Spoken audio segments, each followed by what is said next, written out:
What's up, everybody? Welcome back to the show. We got Ramon. He's back off of the DL. Welcome back, sir. We've missed you. I've missed me. We got a great show for you tonight. We're going to talk about the Venom trailer. Plus, we got Dark Horse's The Seeds, Image's Leviathan, Dynamite's Robots and Princesses, Marvel's Infinity Wars. We got World War II Comix, The Battling Bastards of Bataan and Pearl Harbor, Titans The Raid, American Mythology's Carson of Venus. We've got 12 Devils Dancing from Action Lab, Boom Studios' Bone Parish, plus a whole lot more. I got my Lizard He-Man mug that I am going to dare to fill with as much Jameson as I think I can possibly handle in one night. Note, not the entire bottle. Red's not here. Not the bottle. Grab your drinks, and we'll see you after the credits.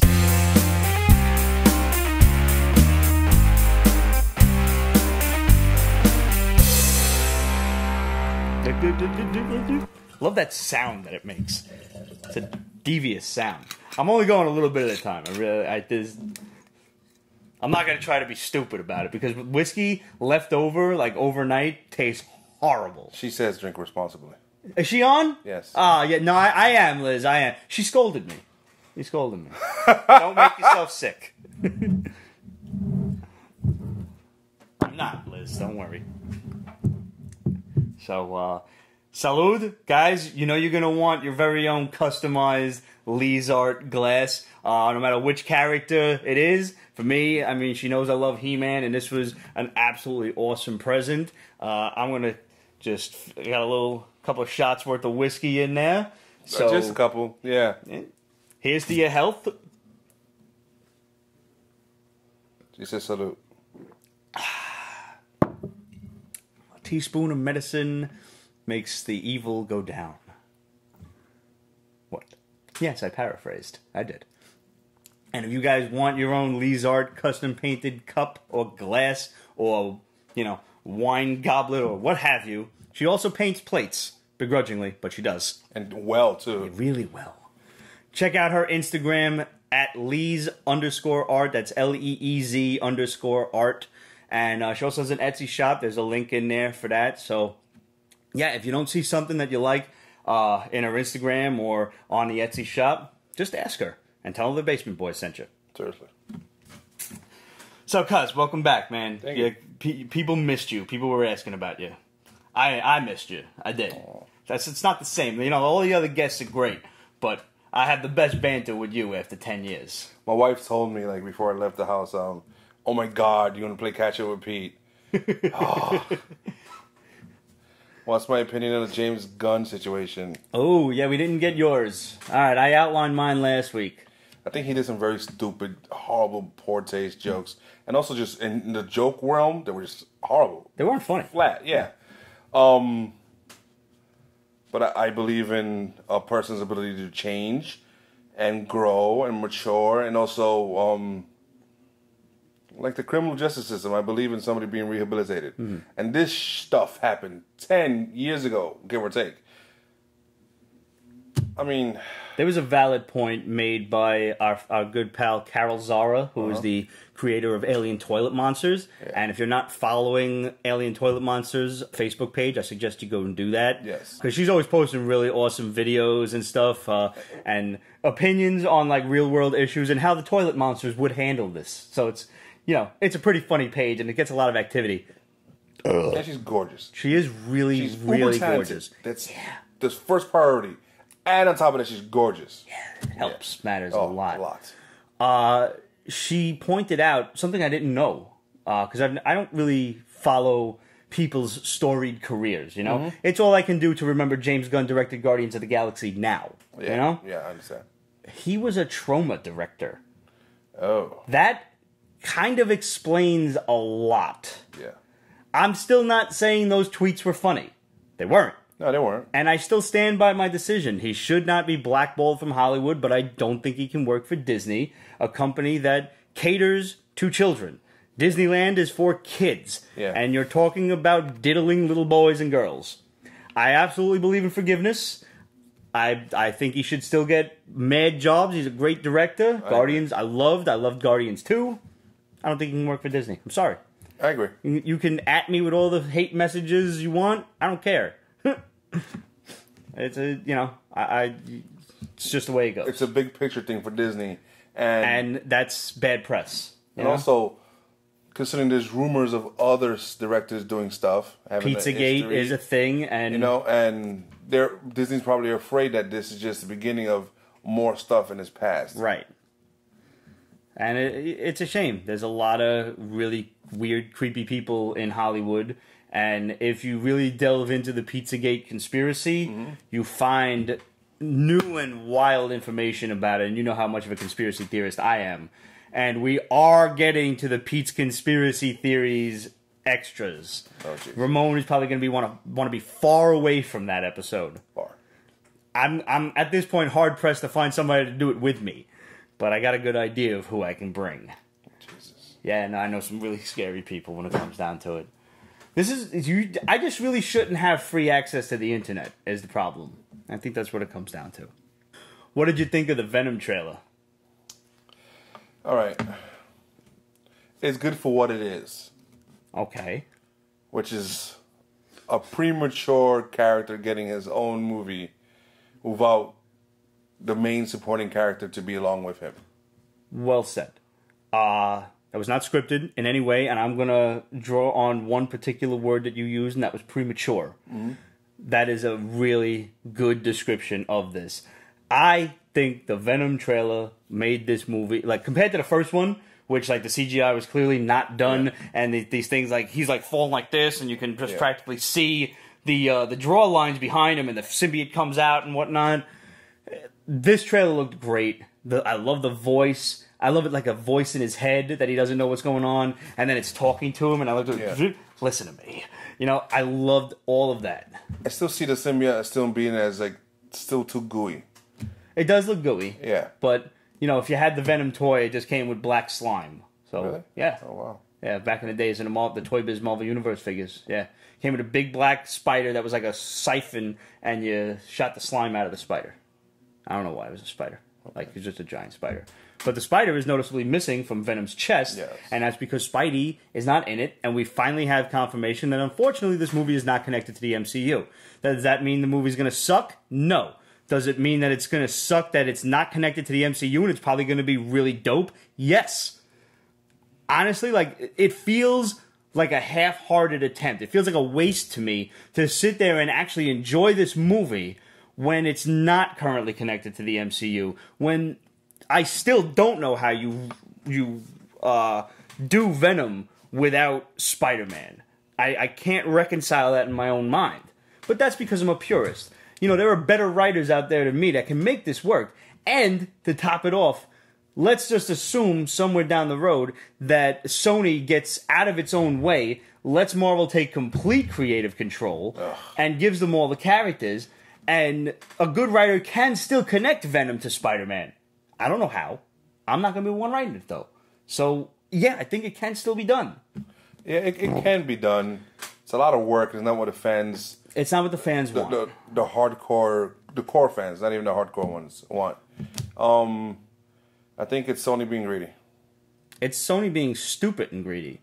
And they're doing the movie right, but they're not doing the movie justice. Do you understand you know what that means? It's like, okay, Fox is done. Sony's next. Yo, Disney should just buy Sony outright and somehow connect this to Spider-Man. I would like them to just buy the characters back. Buying Sony just might be too much of a monopoly move. Disney could also buy the Justice Department. That is true. What do we got there? We got comments? Yeah, crap. Let's see. How about this? Do you think Marvel should make a Doctor Doom movie? I think it should happen. It's going to happen. A solo movie? No. Not yet. Not right away. Same thing with Venom. Venom should have been first introduced in Spider-Man, and then he could have his own movie, because he does, like, rehabilitates himself and just tries to be a hero. Venom Lethal Protector. That'd be awesome. Yeah. That'd be the title. Just go with it. Really, there you go. All right. This new Terminator poster. Did you see this shit? It's 3 chicks? Yeah, it's 3 girls. But you wouldn't think it to look at the chick in the middle. No, she looks rough. And you know what the problem is?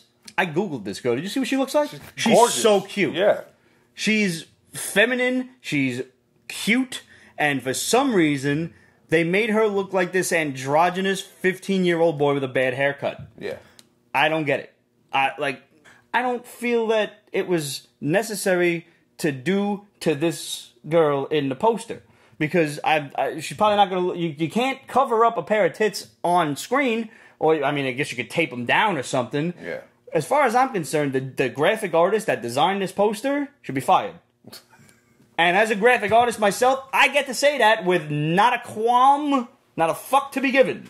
I think because they went with the whole, what's her name coming back? Linda Hamilton? Yeah.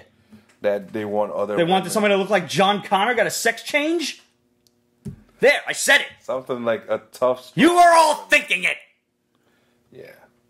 I mean, they tried the pretty in Terminator before. Remember that really hot... Kristen Loken in yes. Terminator 3. Yes. It was a brief nipple scene. Yeah. And you were all excited until like 5 years later when she just showed her tits in Blood Rain. Yes, she did. And quite often after that, might I add. I'm up on this shit. Yes, you are. Yeah. Wow. So, I'll watch it. Is anybody yelling at me No, for what I said? not yet. I knew I could count on you fans. That's why I love you guys. I'm not seeing this in the theater. No, not in the slightest. Where is John Connor in all of this? We got his mom running around. Where's Arnie? Where's the T-800? Is it gone? What's happening here? I don't know. How does this relate to all the others? Because this is supposed to I don't nullify know. Yes. all of the others. I actually like the last one with Daenerys. Yeah, that was pretty good. She's always going to be Daenerys. She's always, yeah. She's always really cute, and it's just fun to hear her talk. Not like when she does an American accent, it's kind of fun. You know? It is. It's quirky. But speaking of like long-winded sequels, just real quick, have you seen the trailer to Halloween? No. Oh shit, dude! Wow. Yo, so get this one. Mike Myers escapes from the lunatic asylum. What a surprise. They gotta get Janet, what's her name, his sister, the Jamie Lee Curtis, to track him down and everything. And they're talking to her, and this is where the entire plot of the movie comes full circle, and you go from another fucking generic Halloween to, oh shit, I think I need to see this in the theater. She said, but didn't he escape like 20 times? It's like, no, those were movies. Those were people's interpretations of something that happened. Michael Myers has been incarcerated since 1978, and he just escaped. Yeah, dude, that's the fucking reaction I had. Oh, wow. This is the sequel. Everything else was a movie. So this is pretty much 1, 2... 1, 2, boom, here we go. And let's be real, 1 and 2 is really one movie. Yeah. Yeah. So here we go. Wow. Yeah, I think it's a fucking brilliant idea. It's ballsy and I like it. Yeah, it's good. It's good. Wow. I happened to catch the trailer by accident. Like it was like a YouTube ad that I let play because I wasn't near the shit. And I'm listening to it. I'm like, yeah, what's... When is it out? Okay, I'm not totally sure. I'm sorry. It sprung to mind that we were talking about the Terminator shit. Danny McBride is a writer for Halloween. Who's that? Danny McBride is a writer for Halloween. Danny McBride. The name sounds so familiar, but I just can't. Is that the guy from Eastbound and Down? Why does that name... Is that where I'm pulling that out of my ass from? October 19th, Kate. Absolute says. Oh, wow. It's coming soon. And Jason says yes. Wow. I don't know how I pulled that out. That was a dingleberry that was stuck in there for a while. Just rip. There's some hairs on that one. He's just saying things. I'm leaving him alone. Yeah. All right. Let's go to questions. So... we got a bunch of stuff. We got your Instagram questions from last week, and we got some YouTube comments and stuff, so we're going to go through them all. Wow. We got Rob Wiseguy82. Hey, everyone at Pete's Basement. Thanks for the great shout-out. Been watching for a couple of years now, and I'm not sure why I don't comment more. We're not sure either, Rob. You should do that. Yeah. Anyway, love watching you guys every week, and hope Ramon gets better soon. Thanks again. Bronx Matt. What's up, crew at the basement? Got 2 requests if possible. All right, Bronx Matt, what do you got? Can we get an unedited version of the show to download Friday morning? That's a lot to do. First of all, because we finish really late, and I usually have work Friday mornings. You could always do the Periscope show, which is always available. Periscope used to delete the shit after 24 hours. You'll see why he can't do the Periscope. What, give me like an hour? No, he says because he would like to hear it during his commute. Oh, okay. Can we get another show Friday morning? I can listen to what I missed Thursday night, and it can ease the pain of my 6-train commute from the Bronx to BK in the morning. That's rough. That does suck. It's a bitch to get it off my phone and get it up. I'm not sure if I can do Friday morning, man. I can try to figure something out. Would you want just the audio? I guess it would just be the audio, but I'm not sure how, like, what I could get it up without having the website set up for it and iTunes and everything. And it's got to be rendered too with the, putting it through iTunes, or it's going to sound, even with the microphone on the table now, it still goes through an editing process to get it, up. Shit. I don't know. We'll look into it. Yeah. We'll keep you posted on that one. Definitely look into it, though. Can we start a Pete's Basement chat on any chat app of your choice so the fans and Pete's Basement crew can keep in touch and bullshit throughout the week? Yeah, we could probably get something like that going. Yeah. Either, was it Snatch or something that Roger had us on for a bit? I know what you're talking about. I totally forgot. Jesus Christ. Snatch, something with an S. Yeah, I know. Scale, turtle. I like turtles. I don't know. We could figure. Yeah, we can work something like that out. Google Hangout or some shit. Slack channel. There you go. Slack. That was it. Who said that? Kate. It's always Kate. Yep. She knows things. She does. She does. That's what she does. Much love from the Bronx Matt. Well, Bronx Matt. Yeah, we're gonna look into those, and we do try to accommodate our fans as best as possible. So, yeah, we'll try. That's dangerous. Yeah, it is. It's a big gulp. Yeah, it is. Yep. Uh-huh. Dijon Venny said the ghost is moving the camera again. Yeah, I don't know what happened. I think Roger had like a epileptic seizure or something, God forbid. Probably. It was mad early on. Really? Yeah, the camera just like... And I tried to edit around it, and I'm like, it's just too long. I can't have a visual up for that long. No, you can't, yeah. If you guys ever see, if you're watching on the YouTube, and all of a sudden there's a random picture of something that didn't really deserve a picture, but there was something there, that was an awkward cut that I had to get rid of. You know? Now you know. And now you know. Behind the scenes at the Pete's Basement War Room. Miguel Torres says, speaking of conventions, are you guys going to NYCC? Yes. And if so, can we get a live show from the con floor? Sounds cool. Yes, as long as our cell phones can handle the shit. Yes, because there's a lot of cell phones. So the towers around there just act like shit. And also, the Javits tends to be a bit of a tomb. Yes. There's a lot of concrete in that fucking Javits. Especially downstairs in Artist Alley. Oh, God, yes. And on top of that, New York Comic Con Wi-Fi is... like a live show from we could probably do it for a little while, but we couldn't make it last the entire time, is basically it. Yes, Harleen, hope to see you at the Comic Con. Hope to see you sooner than that, but whatever. Yeah, just contact us somehow, and we'll meet up on Comic Con somewhere. Yeah, absolutely. Easiest ways to hit us up, to get our attention immediately, is like Twitter. You can add us on Twitter or an Instagram message or something like that. Facebook Messenger, honestly, I don't check it that often because I don't get notifications for it for whatever reason. The Facebook Pages app is a little weird. I've been better at responding to everyone on the Facebook Messenger, but yeah, slide into the DMs on either Twitter or Instagram or something, and we'll try to meet up. Like we said, New York Comic Con is a very busy 4 days for us, and we are going to be running around, so don't be insulted if we can't get to you right away, or if I don't catch the message right away. But we'll do our best, and for anybody who is going to New York Comic Con, we definitely want to meet up, take some pictures, and whatever else. All right. Somebody just asked, what did I think of the San Diego Comic Con trailers? Aquaman, Godzilla. Yeah. I didn't get your review of those either. Godzilla wasn't much. It's like I still don't have a good feeling. I mean, a good idea of what to expect from it. It just showed me Godzilla, fiery, and other monsters and stuff like that. It looks good, okay. But my concern with most Godzilla movies is the human aspect of it. Right. And what's her name? 11's in it. She's screaming. Yes, Millie Bobby Brown, right. No, she's 11. She is 11. And Aquaman, it looks good. I'm hoping It looks really visually pretty. Yes. With the exception of the sharks with the frickin' laser beams, because you could tell they're like CGI sharks. Yeah, no. Which is probably good because people really shouldn't be riding sharks for, seems dangerous. Yeah, just make it seem extra fake so that kids don't do nothing stupid. Or Pete'd be more worried about the sharks than the actors. I'd be more worried about the sharks than the actors, but I hate people, so it's a different thing. And then the Shazam. Shazam's good.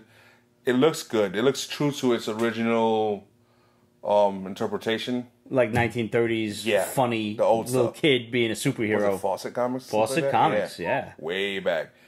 Personally, I like Gary Frank's vision of it. But you can't go there because if you have The Rock in this movie, he will steal the show. That's a big problem, yeah. That is a huge problem. So this makes sense. Sequel. And then also, what is his name? Mark Strong? Mark Strong, yeah. He's as an Dr. awesome Savannah. actor. So seeing him hold that punch, I'm like, okay, I'm giving this a chance. So that's how I feel about that. And somebody asked, Ant-Man and Wasp, I haven't seen it. For the last month, I've been stuck in my bedroom with my foot up. So I haven't done anything except just this. So, well, now that you're out and about, hopefully you can get to Ant-Man and Wasp before it leaves theaters. Yeah, before, yeah. That's it. Almost everything I predicted for that movie happened. Who's the villain in the Shazam movie? Dr. Savannah. Yeah. I'm not too familiar with him, truthfully. So maybe we'll have to educate ourselves with a little bit of a wiki They show crawl. him here and there, but lately for us, unless you know the Shazam books, it's always been Black Adam or something like that. Right, he doesn't have a huge rogues gallery, which is another big problem. Yeah. So, I mean, there's also the... that's when you get a good actor to carry a villain role. The Seven Deadly Sins would be interesting, too. Yeah, but that's too much for the first movie. Yeah, that's a good third movie. Yeah, I was going to say, that's something that's got to be worked into. Second movie is Black Adam. Third movie is The Deadly Sins with Black Adam's help. Because he's not totally a villain. He's a dick, but he's a dick like Doctor Doom is a dick. Yeah. He cares about his people of Kandak. Yeah. Kandak. Yeah, Kandak. Yeah.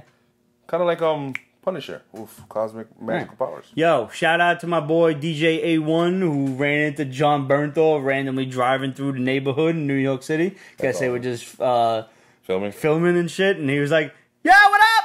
The Punisher!" He was mad excited. It was on his fucking Snapchat, his Instagram story. And I was like, "Yo, you fucking kidding me? You just randomly see the guy on the street." And he was like... And he managed to get a picture, too. Yeah. Which is awesome. He had a feeling. Like, he must have been in traffic and he sees the guy and he's just like, "Ow!" Filming. Because my boy Anthony's a little crazy like that. Like, he don't care. I bet if there wasn't traffic, he would have pulled over. Can't blame him. Absolute said, great episode as always, 10 out of 10. I wouldn't recommend eating while watching this show. There's a high possibility you may choke on fruit because of laughter.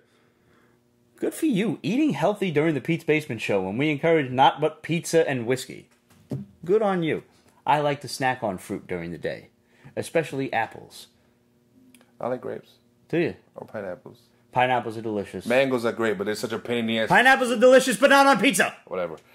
Slicing certain mangoes are just tribulation. It's just, oh. I like apples because not a lot of people notice, but eating an apple, especially in the middle of the afternoon, like after you have lunch and the itis starts to kick in, having an apple is the equivalent of like a cup of coffee or two because the natural sugars digest very, very quickly. Mm-hmm. So you'll snap back in like 10 minutes. There's been a public service announcement by Pete's Basement. Speaking of which, fun fact, Shazam was so popular when it first came out in the 1940s that it outsold Superman. And that's why DC bought it. Thank you. They first sued the shit out of them for copying off Superman. Yes. If it didn't outsell them, DC probably wouldn't have given a rat's ass. So there's that. What's your opinion on the DC Universe streaming service from Comic DCJ? I haven't bought it yet. Me neither. I'm gonna obviously get it for at least a little while because I want to see the Swamp Thing shit. What do you think about Titans? The fuck Batman thing? Yeah. I don't care. Like, I I don't know how I feel about the strong language in and of itself. It's supposed to be a kids show. It's superheroes, so you know how seems way more brutal. You know how I feel about strong language in a kids comic book. I don't like it. Yeah.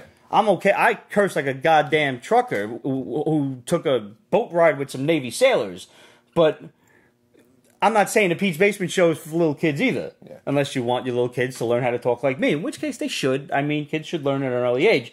But I don't know. I don't like when my superheroes curse. Unless it's a hero who should curse, like Punisher.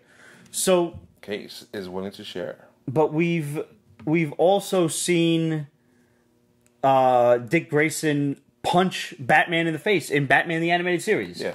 So people who are saying that should be Jason Todd, no. If anyone in the Bat family has reason to hate Bruce Wayne, it's Dick Grayson. Yeah, it happens. Yeah. So yeah, fuck Batman, I think is a natural reaction. I'm still iffy about the look for Starfire. I know. I don't. Not because she's black. I don't care. She's a pretty woman. Yeah, she's gorgeous. She should be orange. Yes. Why can't she be orange? Yeah. And also some of the makeup, the wig is still just the wig is terrible. Yeah. They could have dyed her hair and it would have been far more believable. Yeah. I don't know. I'm gonna give it a whirl. There's probably a lot more that's going to hit the DC streaming service that's going to be really worthwhile. Young Justice is coming back.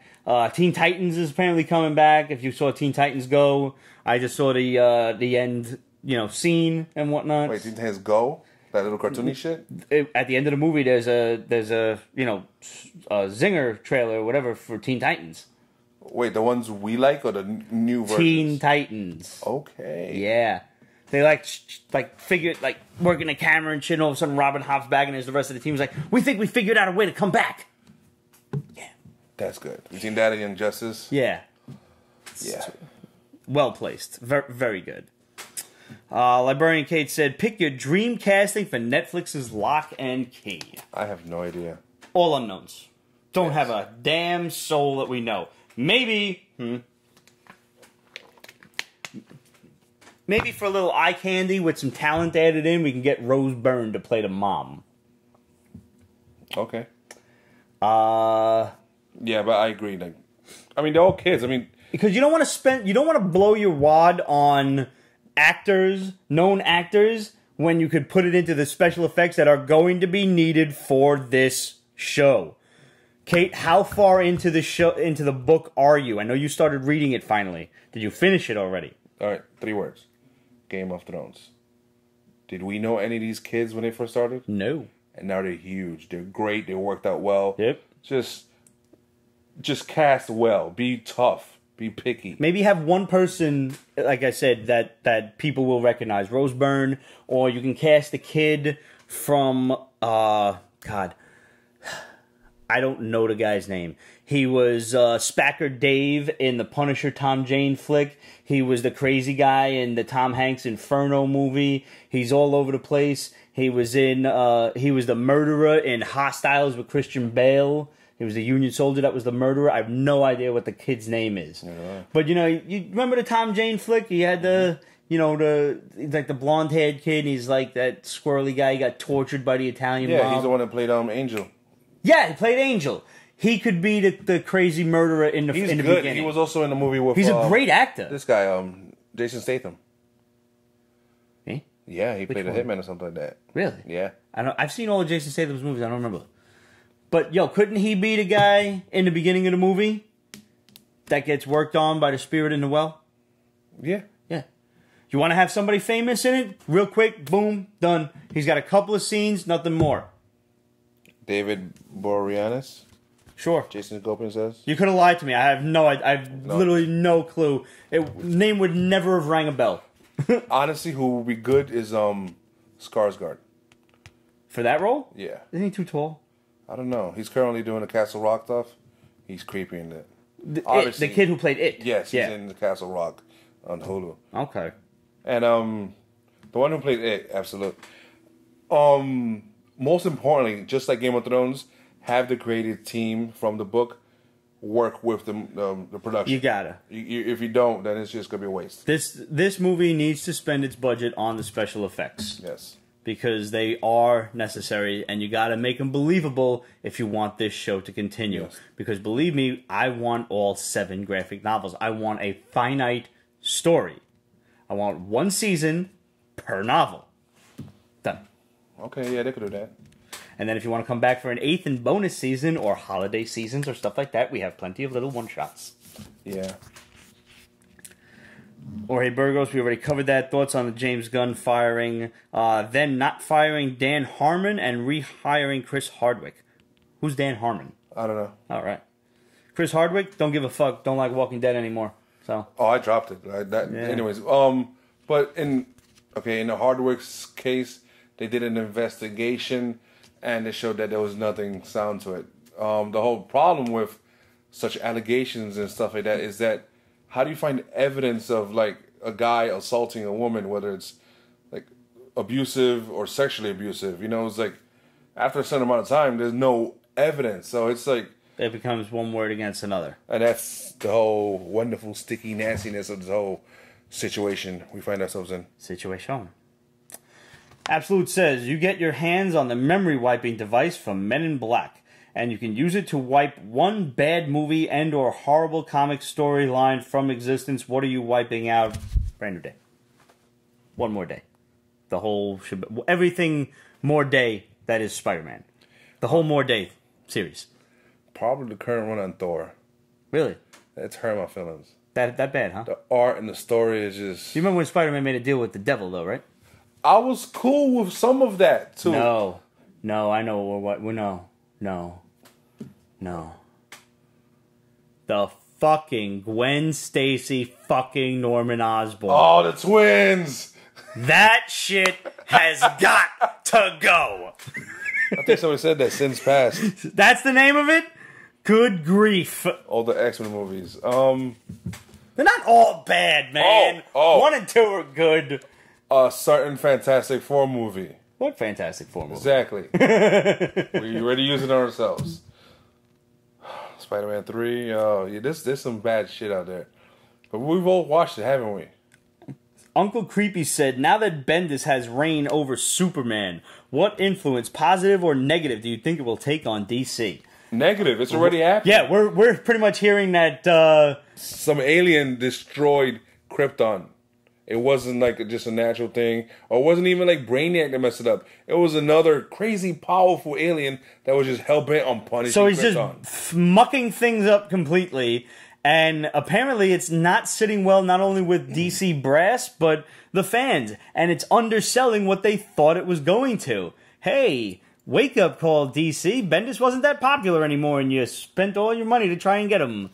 What's worse, Red Lantern asked? 3 Jokers or the Osborn twins? 3 Jokers. 3 Jokers, without question. I believe a rich, manipulative old guy could absolutely fuck a high school student, because I'm sure that's happened in the world. Seems legit. This guy, what's his, the comedian? Oh, the really popular rich one. Cook. Dane Cook? Yes, he's dating a 19-year-old. Is he really? Except he Don't knock his hustle, son. No, he announced it like on her birthday. So a lot of people are insinuating that... How long have you been at it? Yeah. Well. Whatever, not my business. Yeah, no, the 3 Jokers storyline is absolutely ridiculous because it undermines Batman's intelligence and it undermines the Joker's capabilities. The Joker should alone be capable of all the things Joker has done. Not that it's three people is necessary. I'm curious if it was an Elseworld. But because it's not, I feel exactly the way you do. Thank you. Like, all right, give me a good writer can possibly cover it up with an Elseworlds. And the fact that Scott Snyder hasn't brought it to light yet is probably knowing that the fans are going to chastise the shit out of it. Oh, it's coming. It's not coming. It's coming. It is not coming. Like fucking on Prozac, it's not coming.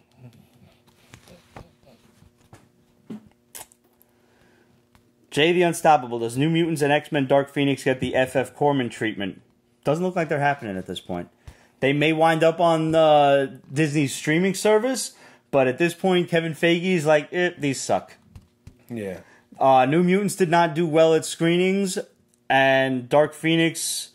Dark Phoenix did not do well, and New Mutants apparently did worse. Yeah, there's a lot of reshoots. And the problem... I was more interested in New Mutants. Because the horror idea, they're all in an asylum. I like it. The Shadow King could prey on them. I was into that shit. What do you guys think of Doomsday Clock recent issue? I am waiting for it to be done for me to catch up to it. What is this? Doomsday Clock. Oh, haven't even read that shit since issue 1. Yeah, I read issue 1. We reviewed it. I'm just waiting. Yeah. When it's done, like Metal, I'll read it and try to understand it. Yes. Can't promise I'll be sober when I try it, because the last time I tried it sober, didn't get it. Because these event books, they can hurt you sometimes. So you just gotta just wait and just sit down with it one day and just go through the whole stack. Ooh, here's an interesting one. Just Call Me Goon. What are your opinions on certain characters' first appearance being on a variant cover and never in the book itself? It's a pet peeve of mine. Goon, I'm hard pressed for an example, but I would love to hear of a few. I don't know of this happening, but according to your question, it's probably happened a few times. So let me know. But as far as that goes, I would hate that shit, because as a collector, I wouldn't know which issue to buy, and I feel like I'm being fleeced to buy both of them. Especially if I don't get both of them already. Like if I'm not buying the issue to begin with, and now I gotta look on the back market and I find both of these issues are skyrocketing, that's going to annoy the hell out of me. But I would love to hear some examples and revisit this question further. Yes, and my opinion is people should just stop with the variants. Just tone it down exponentially. What was it? Spider-Man #1 came out? It's like 30-something. Fantastic Four #1 currently has about 30-plus variants that are coming out in a few weeks. Which, I mean, the art turn covers are ridiculously awesome. Okay, I got you. You know, some things are just awesome. But then the pricing of them are crazy. That's fucked up. What variant covers should be, even if a couple of them are more expensive because they want to do limited runs or just the publishing companies are assholes, which is more likely the latter than the former, you should only focus on the artist that you like. Or maybe the artist that you like does a really shitty variant. I remember when, what's his name? Alex Ross was at Dynamite. Yeah. He had this policy that all his variant covers were the same as, and that's fantastic. That was, and then of course he stopped that, but whatever. Well, it's a shame that he doesn't have that same kind of pull at Marvel, because Marvel's like, yeah, but we don't need you to do it then. Like, you know, like we'll have you just do the regular covers or something. Dynamite, he can probably force their hand a little bit. It's a smaller company. I think Marvel might have strong-armed him into that. Or they just gave him more money, which case. Yeah, because he doesn't have enough. But yeah, no, that's something I'd like to talk further about, and that would really bother me as a collector, especially seeing the prices of some of these ridiculous-ass variants that are, you know, just recolored, already drawn things from the past. Yeah. Like McFarlane variants, Romita variants. Jim Lee? The Jim Lee shits. Yeah. Ridiculous. We'll spend that money on an actual book that's going to escalate in value, not something that's going to go down in the next few months because nobody's interested in it. Relic Lord, has anyone been reading Weapon H? No. What do you think make his claws resize with him? Bad writing. I am thinking stolen Pym tech. That is entirely too much thought into this subject. But then again, you had the whole Megatron used to like be a big, massive guy, and then he's transformed. And they visit that in the Toys That Made Us episode, and you know what they say? You just kind of got to accept it. So why don't you accept it now? I'm not the one that needs to accept it. I already accept it because I'm not reading it. I read the beginning of Weapon H, did not like it, and left. That was it for me. I gave it one issue. Honestly, I'm going to akin it to, if you want a Hulk example, let's go back to the Incredible Hulk cartoon of the 80s that followed Spider-Man and His Amazing Friends on Saturday mornings. Jesus. And when Bruce Banner would turn into the Hulk and then we would watch him turn back, all of a sudden his pants were back on. And his shirt. Just grew back. Whatever. Claws shrink too. The claws Hulk out. Maybe the claws get little claws of their own. Just like little 3 claws on each claw. 9 claws on each of the 18 claws. A lot of fucking claws. I'm done. Has anyone seen Mallrats? Yes. No. You never saw Mallrats? I don't think I've seen anything done by Smith. Mallrats is phenomenal. Says you. No, it's really good though. You know what I tried to see today, and I just stopped? Monty Python, The Holy Grail. I couldn't. It was cute, King Arthur walking around and the coconuts. But no, it's not. That is not for me. How far did you get, though? He was talking to some peasant there, and they were just talking back and forth about dictatorship and all this other stuff. And I was like, oh my God, no. Try again. Why do I hate Kevin Smith? I don't really hate him. I just don't really, okay. He I don't know. I mean, honestly, I don't know why he's still relevant, to be honest. Now, let's go back to Relic Lord's question. Whether or not you liked Mallrats, does anyone have that one friend who acts like Brody about comic books and superhero genitalia? You could argue we all act like Brody with comic books. Though, I think when it comes to general knowledge like Brody has, I think Demetrios probably qualifies for that. That man is a walking encyclopedia. That man's scary. And if you ever need some comic books sent directly to you, go on anyonecomics.com. Or if you're in Brooklyn, go visit Anyone Comics down on Union Street and tell them the Basement Boys sent you. They'll be happy to hook you up because you get a 10% discount from ordering with the basement code. Nice. So hit them up. Superhero genitalia. I have a friend who we just used to call creative because he used to talk about cartoon characters and comic characters having sex. So yeah, I guess I do have one of those friends. And lastly, is there somebody you know in person whose comic book collection you're jealous of and what's in it? Yeah, I got a buddy of mine who has 3 amazing Fantasy 15s. One in a 6.0 that I'm super jealous of. I think I know what you're talking about. He's got a lot of great old books. And there's a couple of people I follow on Instagram who I don't know personally, but I've conversed with over the interwebs, and some of their collections are absolutely ridiculous. Gem Mint is one of them. He's got a YouTube show now. His statue collection is off the wall. Ridiculous stuff. 4 Comics, number 4, Comix. His collection's awesome. Just some of these guys, go check them out on Instagram, and tell them the basement talked about them, gave them a shout out, and shout out to you guys. You have absolutely fantastic collections, and I love whenever they get new pieces and stuff. It's just so cool. Another guy, a lot of guys I follow on Instagram, so I don't know personally, but one of them is I think it's EC Macabre or EC Fan Addict, and he's got just a whole bunch of old school Tales from the Crypt, Vault of Horror, stuff like that. Yeah. There's a lot of guys with just awesome Golden Age cover collections and stuff. Nobody really, because when I first started collecting comics, it was my cousin. So me and him had a really healthy competition going on for each other. Mm-hmm. And after a while, I was like, no, this is just stupid. I'm not competing against him. I have my style and things I like. He has his. There's certain things, like somebody has a sign for Zeta CG Seed. And we started on that one. 2 of them, actually. Yes, Ramon has seen Luke Cage 2. You have 2 Frank Frazetta CG Seed? One issue of Creepy, and the Vampirella book. Yeah, the Vampirella one I know of. The Creepy one I do not know of. I'll send you a picture. I couldn't watch, Harleen, I couldn't watch Monty Python and the Holy Grail. It just hurts my feelings. Yeah, maybe I'll give it a chance another day. I mean, there's other stuff of his I'll watch of them. Yeah. I don't think you'll like. Maybe you would. Nah, I don't think you'll like Life of Brian. Next up, from our boy Eddie D'Angelini, we have the Collector's Romance Edition. It's Collector's Volume 4.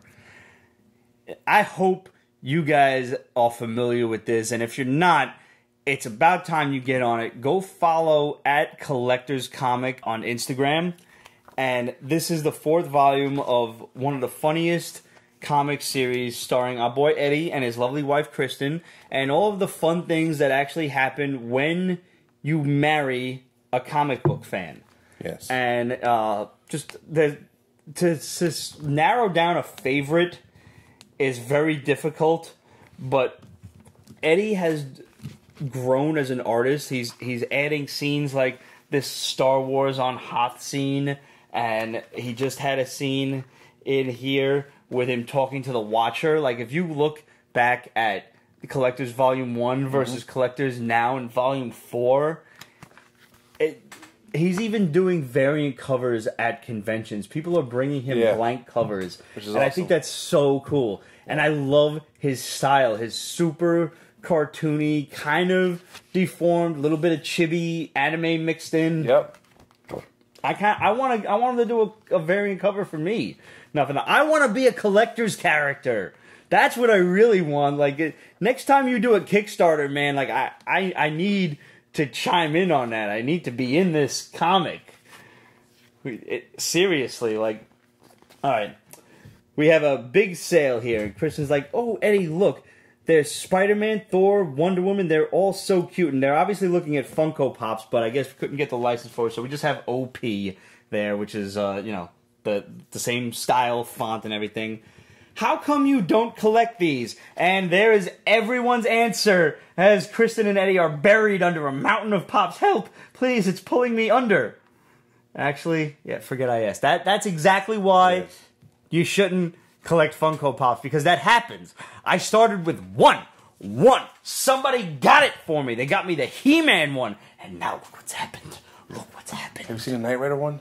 There's a Knight Rider one? It's Kit with Hasselhoff's head sticking out of it. Why don't I know this? Why don't you send me everything? You didn't send me this? The toe, man. Took it out of me. I got the B.A. Baracus one, and then right after that, somebody sent me, yo, there's the B.A. Baracus in the van, man. I didn't get that one yet. Okay. Because I have him already. But, yeah.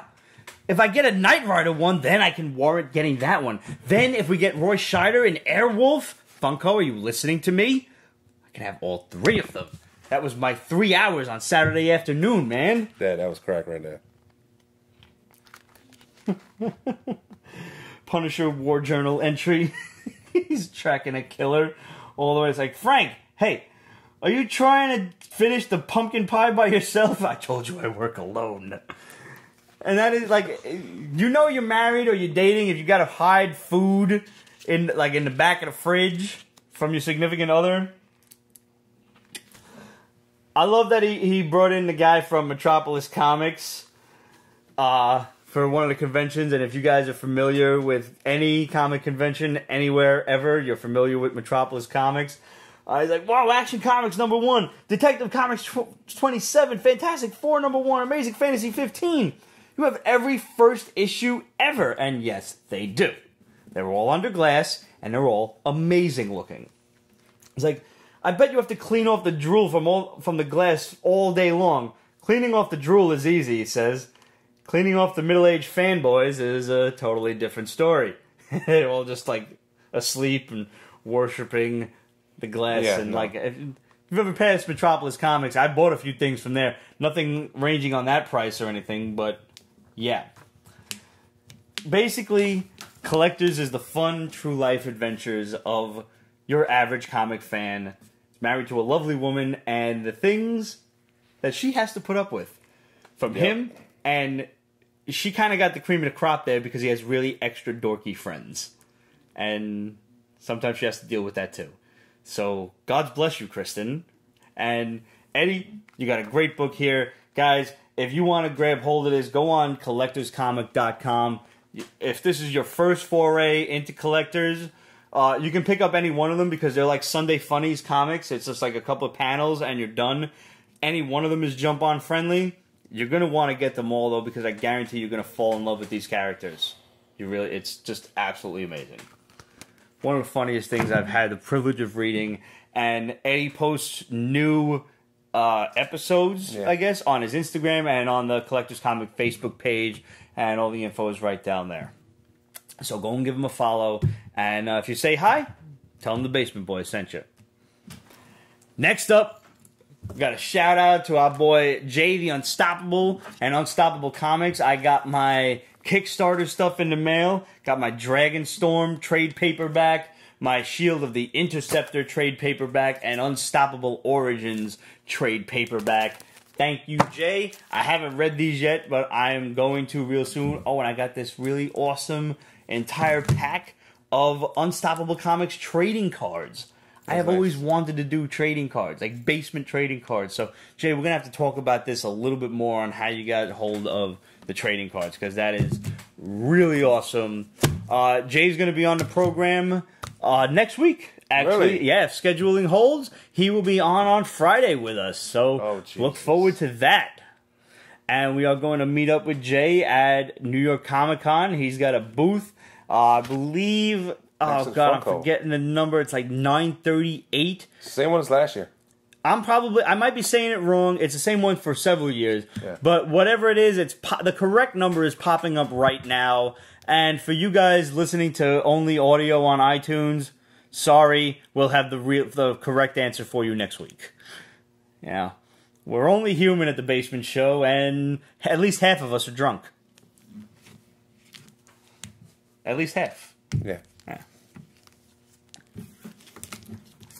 Next up, I want to give a really big basement thanks to my boy Rocco, who you have seen on the show a couple of times. He was on the extras episode where we reviewed the newest Star Wars flick, the not Phantom Menace. What the hell was it called? Rogue One? No, not Rogue One. Last Jedi? Last Jedi. Yeah. Thank you. Couldn't think of it. It was gone. He was on when we talked about The Last Jedi, and he was on a couple times after that. Well, he had a boy going to SDCC. So thank you at I am Dan Pena on Instagram for picking me up the J. Scott Campbell SDCC exclusive Amazing Spider-Man 800 in the black costume. Yeah, it's pretty dope. So thank you, bro. This is fantastic. Thank you for going out of your way to grab hold of this for me. That's the beauty of, having such a great family of friends on Instagram and in the comics world, is people just do nice things for you. Also, our homegirl Lynn for the Tiny shut down her Etsy shop because of some drama with Etsy. They raised their prices and whatnot. This is not the first time I've heard about it. Ew. A couple of other people I know were displeased with Etsy lately. Not the least of which was Jen Tavis, who I hope you guys have caught the Peach Basement Extra, where I talked to Jen and Mandy Katana. They were dressed up for the Mermaid Parade about a month ago. And if you haven't seen that, I highly suggest you go watch it. It's on Pete's Basement Extras. Jen talked about just not really liking Etsy, and they raised their prices and everything, so Lynn shut down her shop. But that does not mean she's not still working. Okay. So if you want one of these really awesome superhero knit dolls, all you got to do is hit her up at For the Tiny on Instagram, slide into the old DMs, as the kiddies would say, and tell her, yo, Lynn, the basement, we seen you on the Basement Boys. Like, look at this thing. Look at this little Spider-Man. And the black Spider-Man. Get out of here. Sorry, Frank, you fell. These things are so cool. They're so well done. If you have, little kids, these are a perfectly safe little doll for you to get them, for them to sleep with, and like they can chew it, or whatever it is little kids do, and they're not going to come apart. And the Iron Man glows in the dark. Yo, and I was about to say, Iron Man glows in the dark. This little piece right here, I don't know how she did it, but it's luminescent, and scared the shit out of me, because she didn't tell me it was luminescent.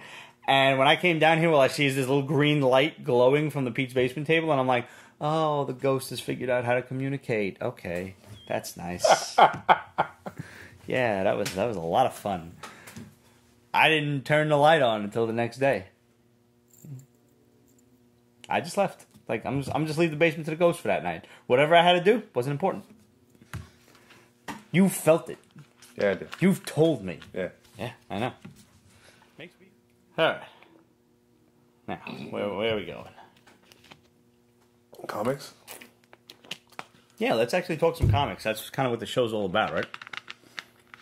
Now, from last week, I didn't get to talk about Bone Parish, because I hadn't read it yet. But Boom Studios... It's crazy. Yo, this is awesome.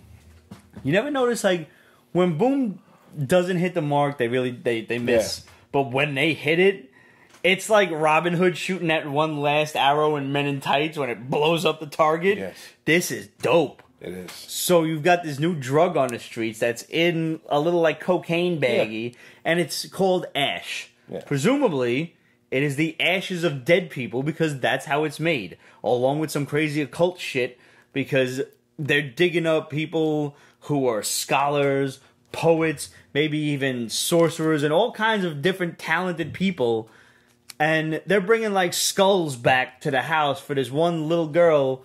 Not little, but, like, she looks like she's a teenager or 20 at most. To do all kinds of crazy shit on it. We're not really clear how it's made, but we know it's made from the corpses of long dead people. Yes, and there are side effects. There are a lot of side effects. Not only are you tripping the hell out, like, you're really tripping out, but also you are sometimes seeing people. That's the ghost. Okay. Perfect timing, too. Yeah. Yeah, because we're talking about ghosts. This woman who's like the head of the family that's getting into this drug trade has a meeting with this like Italian mobster from New York, and he's like the consigliere, whatever, the liaison. And he's like, listen, you're new to this. I wouldn't want you to, you know, something bad to happen to you. And she's like, is that a threat? He's like, no, not from me, but from people who are less accommodating than me. It's like, we want to buy you out entirely.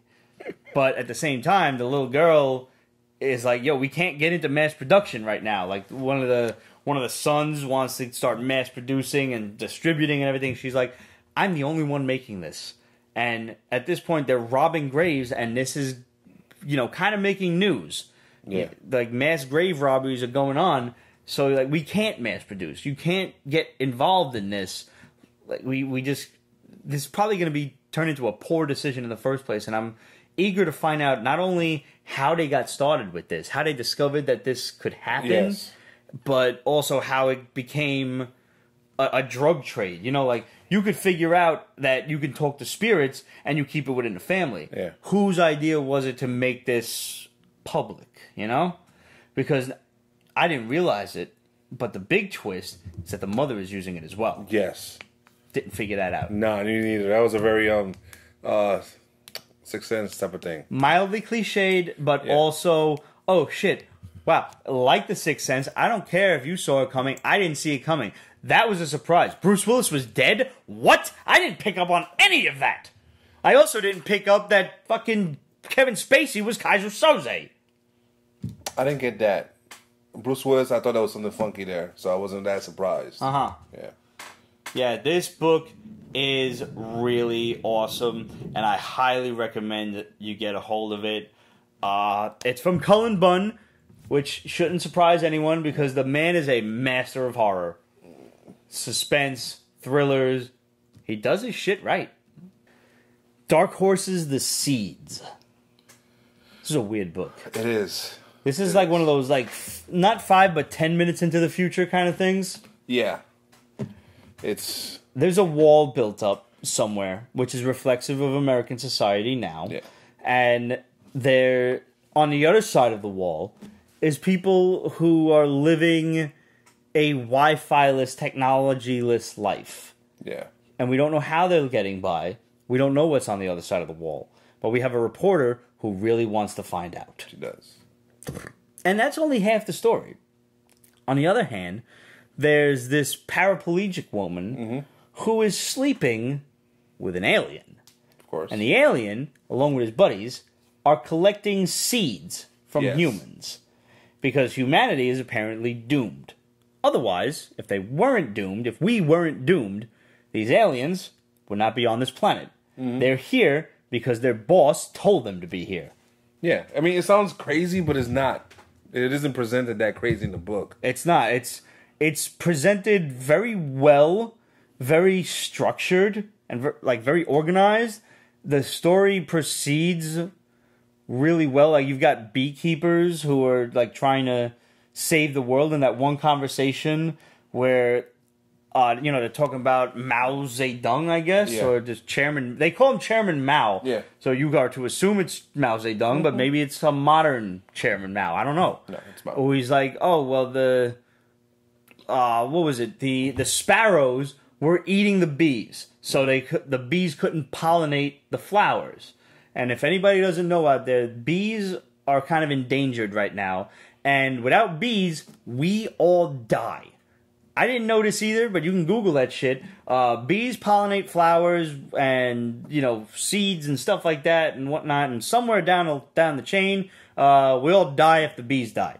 I'm not a scientist. I'm not a botanist. I'm not an insectologist. But I believe shit like that because do I want to believe that humanity is fucking up the world? Or do I want to believe we're not? No, we probably are. Chances are we are. So, yeah, I'm with that. And it's not the first time I've heard it either. Anyway, so Chairman Mao sends hunters or something, or he introduces, I don't know, some sort of natural predator of the sparrow to kill the sparrows. Mm-hmm.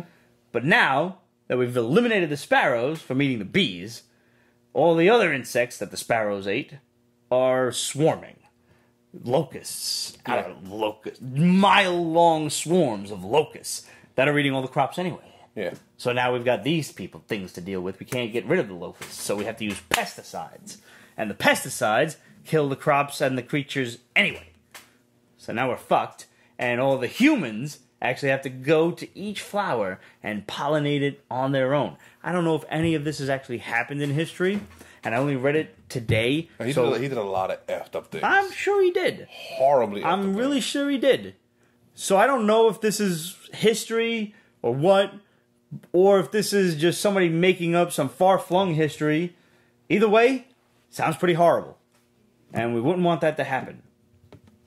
And there's also apparently drones. Like, there are drones following people everywhere. Yeah. In the one side of the wall where technology is all fucky. Yeah. It's good. Yo, it's good. Yeah. It's out there, though. Like, yeah, it is. It's different. Dark Horse is working with Berger Books, Berger. Okay, I was wondering what that was. So it's like, kind of like, kinda, but not really like, Vertigo. Uh-huh. It's all different brand of books and stories, obviously, so. Okay. I mean, Dark Horse never they never pulled any punches either. No. So I'd be surprised that they're doing this, but I mean, if it's a new line or something, I don't want this to form a different universe. Like, I don't want a series of books based on this concept. I'm happy with this concept. This is a conspiracy lover's dream. It is. I like this book. I'm not surprised. It takes a little while. Like, there's a lot of stuff going on, but it's good. All right, Dynamite's robots versus princesses. You know, this is all you. This is cute as hell. Tell me you read it. I did, and I liked it. I was like, stop playing. I actually like this book. Yeah, it's good. This is not a basement book, you know? But I could see myself reading this story to my nieces at bedtime. Aww. You know, this is a cute story about several different princesses who all apparently have the gift of song that can control animals. Yeah. And they make animals do things. Just like Disney princesses, like all the animals make their dresses or clean the house or whatever. And this one girl who's kind of like the goth chick, she's got scorpions and spiders working for her instead of squirrels and chipmunks and shit and birds. That was awesome. Yeah. But this one girl, she don't really got nothing going on. She doesn't want to do the same thing like everybody else does. Right. She wants something different. She wants to control dragons.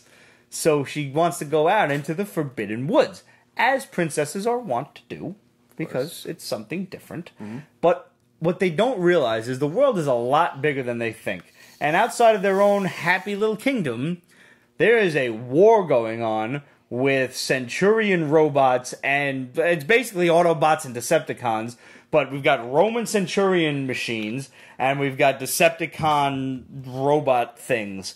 Yes. And this one guy, Wheeler, he's like a Decepticon escapee. Like, he doesn't want to deal with Tyrannus anymore as the leader of these evil robots. A douchey leader. He's kind of a dick.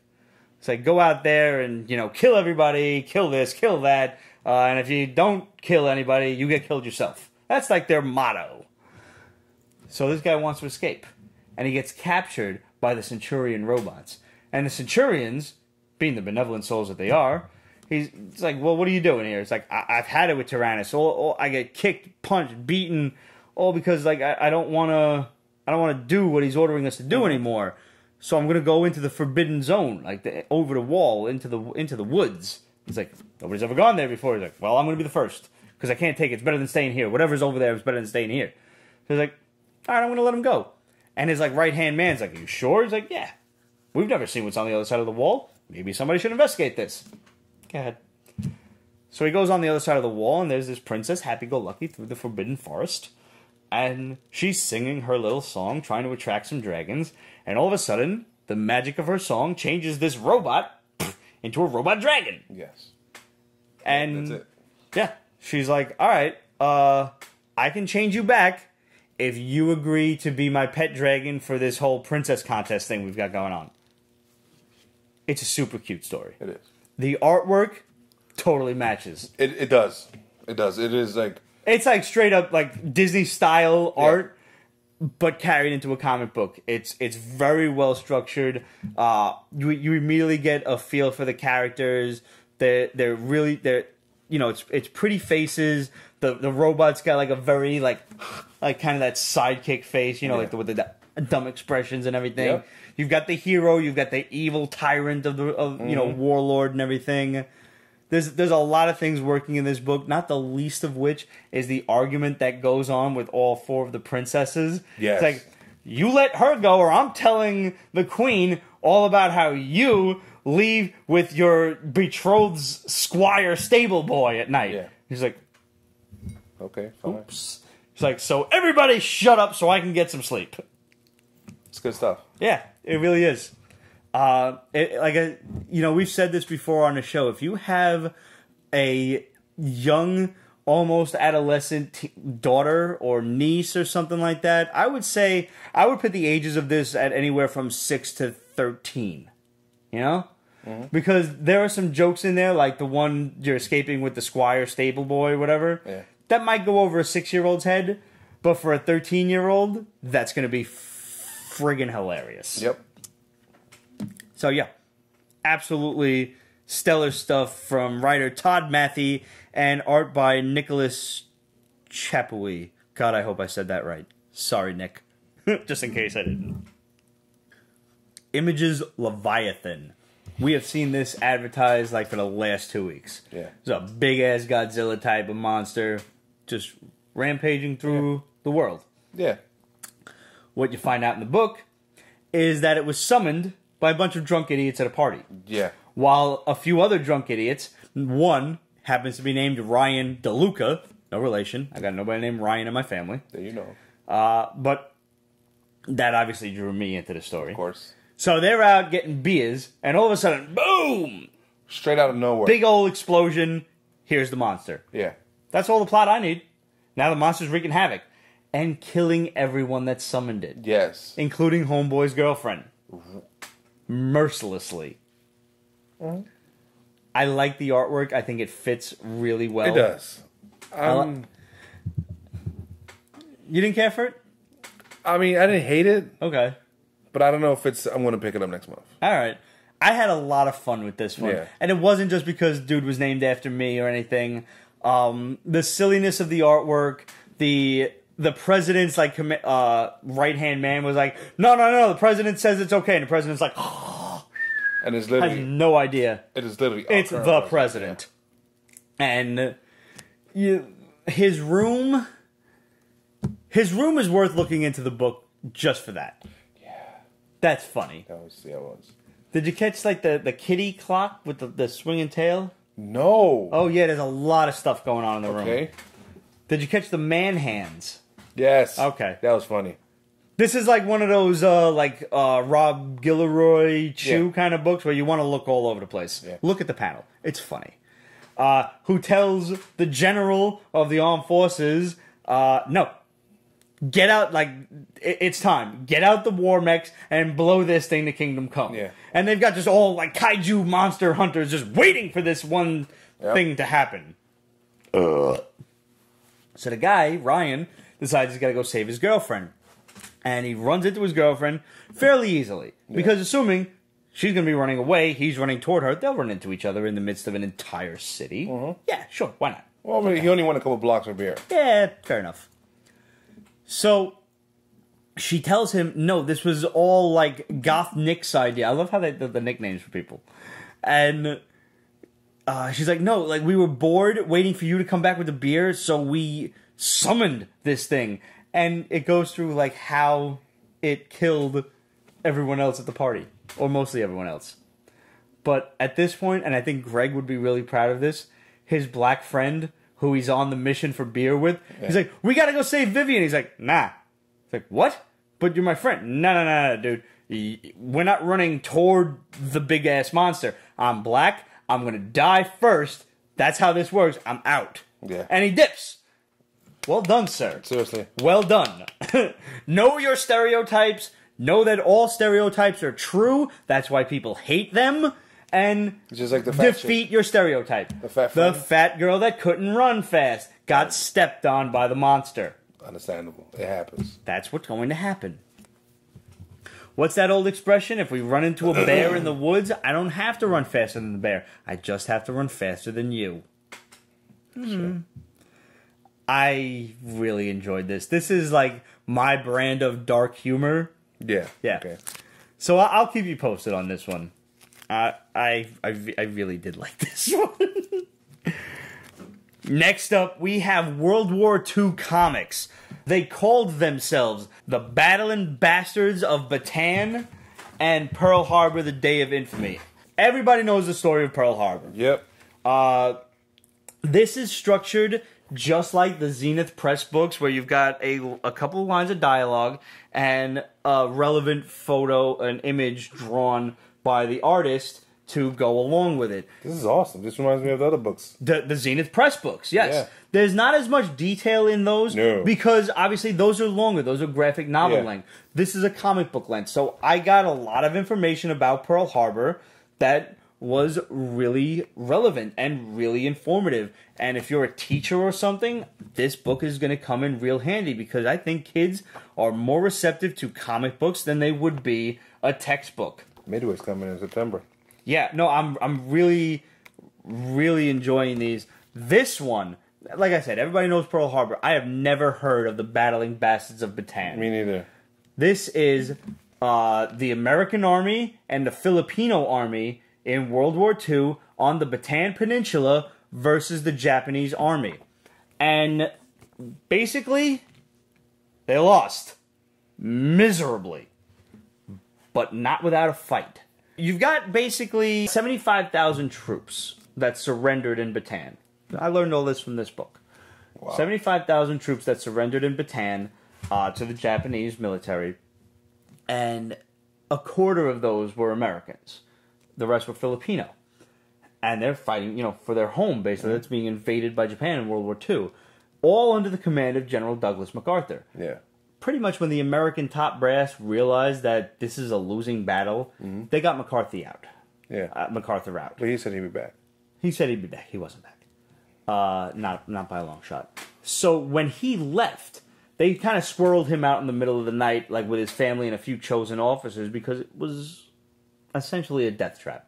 And it was then given to another undergeneral, and he didn't really have the experience. And there was, experience or not, this was a losing battle. You've got untrained troops fighting battle-hardened Japanese by this point. These bastards knew their way around a war. Yeah. They landed on the beach, and they never left. But the Battling Bastards of Bataan fought them to a standstill time and again. And they called themselves the Bastards because they basically felt forgotten by America and everyone else of the Allied forces. They were on their own. They were the bastard sons of World War II. And they fought, and they fought, and they lost. But that did not stop them from constantly fighting. And the horrors that they had to deal with afterward, from the death march to a concentration camp, basically, for American and Filipino troops. And you can... It's not really outlined in this, per se, but you can Google it up. And that's another great thing about stuff like this, is when you get new information. I never learned about this in my textbooks. Yeah. So thanks to World War II Comix for publishing this book, because I never would have known about it otherwise. There's so much information about World War II that, there's so much that you can't possibly take in unless you're a World War II scholar, unless that's what you do, So I'm really glad to have learned about this, and this made me look up a lot more stuff about it. you know, information that maybe wasn't detailed in this simple 28-page book, 32-page book, whatever it is. And I think that's the point of historical books like this, is they make you want to find out more. And that's exactly what I did. And this book as well, so informative. I can't wait to see more stuff from World War II Comics. I picked these up from my cousin Steve, who's going in for knee surgery next week, and I figured he's going to need some stuff to read. So, like, here you go, cuz, yo, these are so awesome. The artwork is great, and like I said, it's a couple of lines of text, very traditional comic book panel style, like 9 panels to a page or so, you know, whatever, 6 panels, text in a paragraph, and a relevant photo. And you're reading along as if it's a textbook, but at no point do you feel like it's a textbook. You're learning and having fun reading a comic book at the same time. Loved this stuff. Next up is Titans the Raid. Have you ever seen these movies? No. Me neither. That's the thing. This is based on a movie. And it's based on an awesome martial arts movie. Series of movies. The thing about making a comic book that's based on a movie is you're either having to tell a side story or a prequel story. Yeah. And the thing about telling a side story about a martial arts movie is you're losing the draw of the book, of the movie. You're losing the draw of the movie because you're not actually getting to witness the really cool martial arts moves. You're seeing them stagnant in a comic book. Yeah, no, yeah. Like trying to do a Bruce Lee comic book. Not gonna happen. Yeah. You need to see a Bruce Lee movie. You'd be better off doing a Bruce Lee animated movie as an homage than a comic book. Like, this is kind of cool, but it will still be better in a movie. Yes. Like, I want to know what's actually happening in between there. It's a cool set of panels. It's well drawn. Yeah. But you're better off sticking with the movies. And I've never seen the Raid movies, so I'm actually, at the very least, reading this made me want to go watch the movies. So, mission complete, I guess? Sure. Why the hell not? Next up is Carson of Venus from American Mythology. And I want to make note that it's now American Mythology Productions, the Edgar Rice Burroughs universe. Oh, that's yeah, I knew you new. were doing that. I didn't. Yeah. That's cool. I like American Mythology. They've done some stuff that I've just loved. The Land That Time Forgot, they mentioned that the girl in this is from the Land That Time Forgot. Carson of Venus is an entirely separate Edgar Rice Burroughs story, but here they are teaming up. And at the end of the issue, they wind up in the universe of the Moon Maid, which is another Edgar Rice Burroughs story. I didn't know all of this. I had to look this up. I'm familiar with The Land That Time Forgot. I'm familiar with Tarzan, of course. You know, the famous stuff. I'm familiar with Warlord of Mars. But I didn't know about everything. Are you going to listen to them now on audio tape? I actually really do want to get the original Warlord of Mars on audio. I'm currently reading Dreamcatcher from Stephen King, which is really dope. The movie already is terrible, and I'm only like 4 hours into the audiobook. Dreamcatcher? Dreamcatcher. I remember that. The one with the aliens? Yeah. I did it! With Mark Wahlberg. Not Mark Wahlberg. Donnie Wahlberg.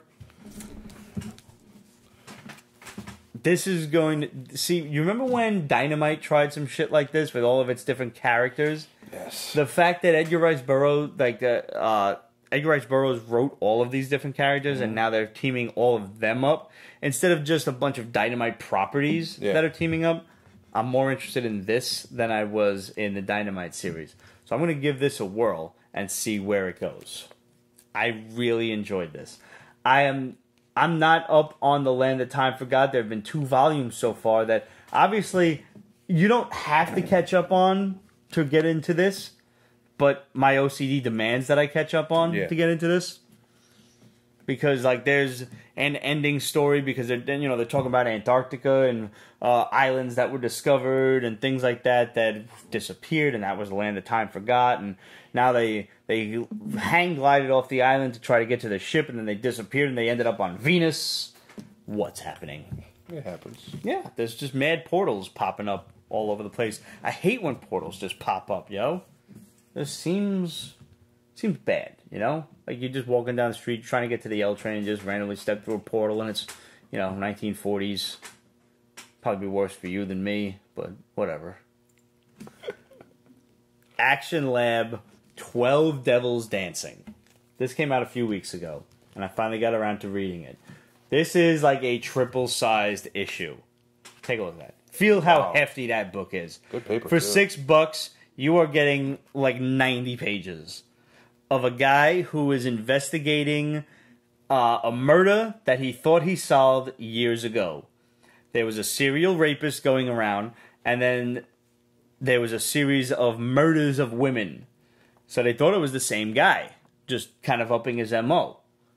Well, a couple of pages into this book and you realize it wasn't, because a talk show that's discussing the stay of execution of the serial rapist gets a call from the real murderer. Now, this guy was on trial and was going to be executed for the murder of these women, different women than who were raped. Mm-hmm. Now, as far as I'm concerned, if you're a rapist, you should have your dick cut off, because that's fair. Yeah. But should you be executed for your crimes? I mean, if the Punisher was here, yeah, probably. It's not just fucking kill you, you're just a regular human. But as far as the criminal justice system goes, which is flawed, maybe you shouldn't. I'm not going to comment on that. I'm just saying, in this case, they didn't want to kill him because he didn't actually kill these people. Whatever. Not like anybody's going to miss him, but they didn't kill him. So he got a stay of execution. And during the talk show, they get a call from the real murderer who knows stuff about the murder scenes that was never disclosed to the public, such as the love notes from the serial killer, because there's always these love notes, were signed 12 Dancing Devils. And the lead investigator's like, shit. Like, he knows already this guy's legit. Yeah. Whoever he is. So, the rest of this book, which is basically 3 comics in one, is the killer calling the lead investigator, the retired lead investigator, who now has to come out of retirement. He's a gay man with Parkinson's, coming out of retirement to not officially work with the FBI again, but he's tracking down the killer on his own. Because he's calling him, tormenting him, like, you're going to try to save this girl? Here's her information. I'm going to kill her before you get to her. So, he's giving him all these clues because this guy's all about puzzles. And he leaves ciphers, like, cryptographic puzzles in the intestines, like, in the bodies of his victims. So you got to kind of mutilate the victim just to get the love note out. Oh, very Jack the Ripperish. Yeah, so sick. So he has to find this already dead cadaver that, like, this guy didn't kill this person, this first victim, but he stuck the love note in as like a kind of a starting point, And this guy fancies himself an artist, so he's like painting with their blood and all kinds of crazy. The guy's totally out there. So, along the lines, he meets this other black girl who's like a young feminist and everything, and he has to protect her because she's one of the potential victims. And, all throughout, this guy's calling him and tormenting him on the phone. And the guy's psychologist, who happens to also be his ex-boyfriend, is calling him and be like, yo, are you okay? Like, I'm hearing stuff on the news about you, and, I'm trying to make sure this isn't all stressing you out. Meanwhile, he has no idea he's actually on the investigation, trying to do all of this. Either way, throughout the book, you're getting not only him being tormented by the killer, but also little tidbits into this guy's history growing up and everything. And by the end of this book, but by the end of the 3rd chapter, the 3rd issue, you figure out who the killer really is. And now, how are they going to stop him? Which is going to be the next series of books. I'm assuming it's probably going to be more than 2 issues. Damn. And this book also has a variant cover by our boy J.K. Woodward, which I'm going to have to get a hold of. Good on J.K. 3 issues in one. It even says right up at the top, and I'm just noticing that now. So yeah, there you go. For $6, you basically buy 2, get 1 free. It's an awesome story. You find out, like, what the 12 Devils Dancing kind of really refers to and everything. And I cannot wait to see the 2nd issue. I hope JK does another variant cover, because now that I know that, I'm going to go and pick up the 1st issue variant, and I'll wait and see if he does a 2nd issue variant. is absolutely worth your time, especially if you love murder mysteries. It's gory, there's nudity, there's strong language. It's not really for kids. So make sure you put it on a high shelf if you got action youngins running around the house. No, they're not. No, they're not.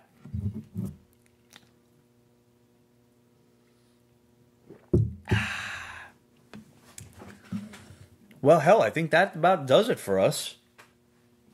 Guys, thanks for tuning in. Ramon's back, and he'll be here next week. Remember, the next show is Friday, August 10th. It's going to be a late show because we're going to wait for Ramon to get here. And in the meantime, if you want to check out the Pete's Basement merchandise store, notice I got my awesome Pete's Basement white tank top. We got this and plenty more running around on represent.com/store/Pete's Basement. And you can get the regular Pete's Basement t-shirt, the Pete's Basement summer assortment with all kinds of great loud colors for summer. We've got the Pete's Basement tank tops. Plus, we also have 2 great Pete's Basement charity shirts. Now, I know this is August, but we didn't really have a charity for August currently, so we decided to leave these 2 up and push these further. We've got the Pete's Basement Supports Our Veterans t-shirt in an awesome forest green with the American flag, our veterans on the bottom. It's a really beautiful shirt, and we all know somebody in the military who would really appreciate your support. And all of the proceeds, 100% of the profits from that t-shirt sale goes to buying wheelchairs for wounded veterans in a little program that my cousin Steve and I affectionately call Mobility for Heroes. It's not an official charity, but this is what we do with the money. And so far, we've managed to buy 2 full wheelchairs for wounded veterans. And wheelchairs are expensive. Yes. If you've ever tried to price them, so thank you for making the Pete's Basement Supports Our Veterans our highest selling Pete's Basement shirt yet. Thank you, guys. All of your support is so appreciated, and it's awesome. We also have, as of last month, the Pete's Basement supports Project Harmony NYC, and it's a great purple shirt with green and yellow text. And Project Harmony NYC basically takes abandoned land throughout New York City. You know, like a building gets torn down, but nobody ever does anything with the spot. So they'll purchase the land and turn it into a little park. That's for cool. Kids. You ever see, like, you're walking down, especially like in the East Village or uptown, and you see just this little rectangle of land, but there's trees and little brooks and things. There's all sorts of awesome stuff going on, all greenery and little animals and things. Like, and you look, and it's like a little oasis in the middle of nowhere, and you're like, this doesn't belong here. Yeah, Williamsburg used to have that. Chances are that's Project Harmony at work. They mostly operate up out of Harlem, but they do really great things, and you can go on their website, projectharmonynyc.org, and they have full photos and testimonials of some of the great stuff they do. They also have a little kid in an Iron Man suit. How great is that? That is adorable. So 100% of the profits from the sales of those t-shirts go toward Project Harmony NYC, and it's just a great local charity to do some good for the neighborhood and the people in the neighborhood. And I want to thank our homegirl, Abby Rotten from Gauntlet Comics down in Florida. She picked up one of the Pete's Basement tank tops showing up on screen right now. Abby is the proprietor of Gauntlet Comics down in Miami. So if you're ever down there, head on down to Gauntlet Comics, popping up on screen now. It looks like an awesome spot. It's a big store. They got some great CGC stuff. They got some old comics. And check this out. She's even got a Pete's Basement poster on this old school, like, 1950s style fridge. Nice. I love this. She's got her cards up on the counter. It's great. Abby has been a staunch supporter of the Basement Show. She just happened to discover us out of the blue, and we're so happy that she did. Abby, thank you so much, as always, for watching and supporting the Basement Show. And thanks for shouting us out at your store. And the least we could do is tell everybody else, go on gauntletcomicbooks.com, and they've got subscription service if you're local to the area, and they've got, you know, a great online ordering system where you can just pick up some stuff. For the Tiny says Package Monday. Package Monday. Interesting. Absolute says, so when are the 500 questions coming in? Next week. As a matter of fact, I have but 5 questions left to think up, and then I'm sending them out. So, next week is episode 499. That is a Friday because I have a work function on Thursday. Work function. Work function. It means I'm going to go out and get fucking bombed. Absolute wants to know where you're getting Infinity War from. Oh, I got it from Target. I went with the Target exclusive. Ooh. I know the Best Buy exclusive had a really great steelbook with, Thanos with the glove and everything. Yeah. But I really like Target's extra, the book that comes with. Okay. Like all the behind the scenes stuff Kind and of all like the Black artwork. Panther's book. Yeah, that's what I got. Target from Black Panther. I got Black Panther from Target as well. So yeah, that's the one I went with, and I actually found a great site. I don't know if it was on IGN or Newsarama that did an article on which version of Infinity War should you buy, and that was the one I settled on. I really do love the packaging of the Best Buy exclusive steelbook, but in the end, the packaging was all it came with, and I ain't about the packaging. I'm about what's inside. Oh, It's nice. Yeah. Touching. You gotta get a beautiful woman with some nice packaging on the outside too. Yeah, that's important. Mm-hmm. And the Target exclusive does have some nice outside packaging. So there you go. So guys, hit us up, questions at Pete'sBasement.com, Facebook.com/Pete'sBasement, Instagram, Twitter, etc. at Pete's Basement. Make sure if you're watching this video on YouTube, you hit the like button, hit the subscribe button, and hit that new little bell over there. So this way you get notifications whenever we upload some new shit. And comment on the video if it pleases you. Even if it doesn't please you, we don't care. We want to hear dissenting opinions. We're game for it. Yeah. Either way, it helps us out. And like, comment on the video. And make sure you subscribe to Pete's Basement Extras, because while we're on hiatus, because after next week is episode 499, we're going on a little vacation. There will be no regular episodes until September 15th when we do the 500th. That's almost a month. Yeah. But we will have new episodes hitting Pete's Basement Extras. From me opening different toys to us discussing really important comics that you should not miss over the course of that month, whether there's a new trailer out, whatever happens in nerd culture, we got your back. We're there for you. We're just going to be on a tiny vacation. That's all. We're still going to have an online presence, so don't you worry. And if you hit us up, whether it's at questions, whether it's on Facebook Messenger, Instagram DMs, Twitter, whatever, we will get back to you. It may take us a couple of days, so please be patient, but I promise you, we'll get back at you.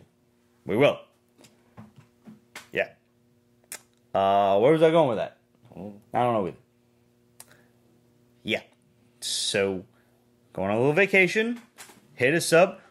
Oh yeah, that's where I was going. Subscribe to Pete's Basement Extras, because we got this whole other YouTube channel where we got a whole bunch of cool nonsense going on. Yes. And it's a lot of fun. This is where you'll get all your extra interviews with creators and stuff. We've got Skype interviews up there. We've got me opening toys and other interesting little nerd products. We've got me eating hot sauce, chicken wings, eating pizza. We've got a whole bunch of anything and everything. Anything extra is on Pete's Basement Extras. And that's that. So yeah. And we're working on getting all the Pete's Basement Extras on iTunes, so you iTunes subscribers out there can reap the benefits as well. We got a whole mess of plans for the post-500 Pete's Basement, and we can't wait to bring it to you all, you guys. Thank you for sticking with us through everything. It's been 11 great seasons, and honestly, without all of you as our friends, forget fans. You ain't fans. These are friends. That's why we talk to each other. I talk to a lot of you guys regularly, through my Facebook Messenger and everything else. We love you guys, and we would not be doing this shit without you. Because if it wasn't for you guys and doing a live show, which we love, none of this would be happening. So you can pat yourselves on the back for that. Here's to you. Here's to the best fans a lowly, foul-mouthed Brooklyn podcast could ever ask for. And we'll see you next Friday. Not Thursday. We'll see you next Friday. Salud.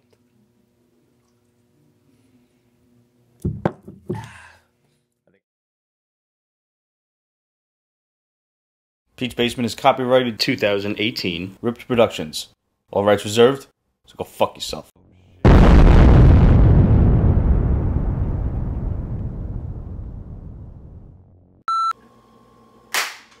Not there. Fridge. The fridge. It's so quiet out here that you can really hear it. Yeah, no, oh god, you actually do pick it up on the mic. Oh, the mic's not going, see? See? See what happens? These are important things. And who do we blame for all of this? Roger. Jesus. It's been a tough week. On your liver. Fuck you, liver, you're fine. Alright, so...